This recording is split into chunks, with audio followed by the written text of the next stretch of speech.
Nous allons aujourd'hui découvrir ensemble ce qu'est le trading. Pour cela, nous commençons par définir le terme de trading, nous aborderons ensuite la différence entre le trading et l'investissement, et enfin, nous évoquerons le fonctionnement du trading. Commençons par définir le trading. Le trading est le fait d'acheter ou de vendre des actifs financiers sur les marchés boursiers.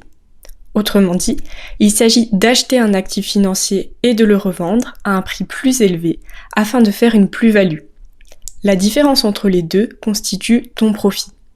L'objectif est donc de profiter des variations de prix à court terme. Afin de mieux comprendre ce qu'est le trading, nous allons définir plus en détail ce que sont les actifs financiers, autrement dit ce que le trader vend ou achète. Il peut s'agir de différents éléments. Nous avons tout d'abord les actions. Une action est une part de propriété d'une entreprise placée sur le marché boursier. Lorsque tu achètes une action, tu deviens actionnaire. Autrement dit, tu possèdes une petite portion de cette entreprise, par exemple d'Apple ou Coca-Cola. Cela peut te donner droit à une partie des bénéfices, aussi appelés les dividendes. Tu peux également revendre l'action si sa valeur augmente sur le marché. Nous avons ensuite les indices. Un indice regroupe des actions de différentes entreprises. Il reflète les performances d'un secteur ou d'un marché. Par exemple, le S&P 500 regroupe les 500 plus grandes entreprises américaines. Nous y retrouvons notamment Amazon ou encore Tesla. Autre exemple, le Nasdaq regroupe les principales entreprises américaines du secteur des technologies comme Google ou Microsoft. Parmi les actifs financiers, nous avons également les devises. Une devise est une monnaie nationale, comme l'euro, le dollar ou le yen. Dans le cadre des échanges internationaux, les devises sont échangées par paire, par exemple l'euro-USD, l'USD étant le dollar, sur le marché du Forex. Forex signifie Foreign Exchange. La valeur des devises varie en temps réel selon l'offre, la demande et l'actualité économique. Les obligations constituent le quatrième type d'actifs financiers. Une obligation est un emprunt, un prêt que tu fais à un État, une entreprise ou une institution. En échange, l'émetteur s'engage à te rembourser le capital à une date fixée avec des intérêts.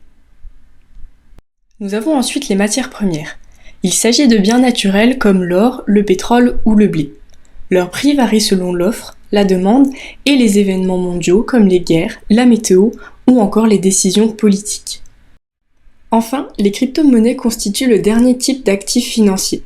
Les crypto-monnaies sont des monnaies 100% numériques, virtuelles, comme le Bitcoin ou encore l'Ethereum.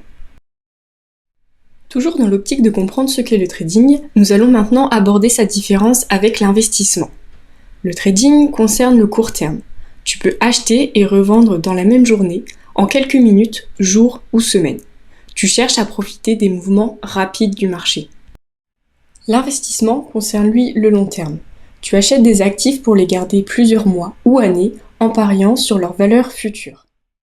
Contrairement au trading, qui permet de gagner de l'argent aussi bien en vendant qu'en achetant un actif, l'investissement consiste simplement à acheter un actif dans l'objectif de le revendre plus tard à un prix plus élevé. Nous allons enfin présenter le fonctionnement du trading qui repose sur 3 acteurs. Premièrement, le trader prend une décision. Il commence par analyser le marché et déterminer quel actif il veut trader. Par exemple, une action Apple, s'il souhaite l'acheter ou la vendre, et à quel moment. Une fois cette décision prise, il passe un ordre, autrement dit, une instruction claire qui précise quoi faire, sur quel actif, à quel prix et avec combien d'argent. Deuxièmement, l'ordre passe par un broker, aussi appelé courtier. Il est indispensable car il réceptionne l'ordre du trader et l'exécute sur le marché. Il joue le rôle d'intermédiaire entre le trader et la bourse et sera rémunéré pour ce travail.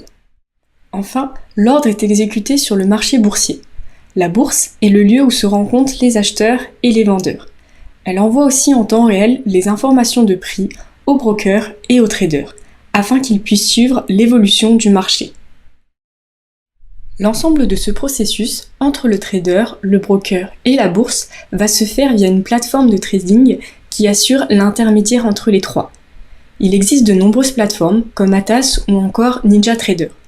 Pour les débutants, les plateformes proposent des comptes démo afin de s'entraîner avant de passer au réel. Pour conclure cette vidéo, nous allons voir les deux possibilités du trader. Premièrement, tu peux trader avec tes fonds personnels. Cette démarche n'est pas conseillée pour les débutants car elle présente plus de risques de perte et demande un certain capital pour commencer. Deuxièmement, tu peux trader avec des propres firmes. Nous expliquerons plus en détail le fonctionnement des propres firmes dans une autre vidéo. Pour faire simple, une société te prêtera de l'argent pour trader et en échange, une partie de tes gains iront à cette société. Il te faudra réussir une évaluation pour prouver à la société que tu es capable de trader. Nous arrivons à la fin de cette vidéo, définissant ce qu'est le trading. N'hésite pas à le regarder à nouveau si besoin.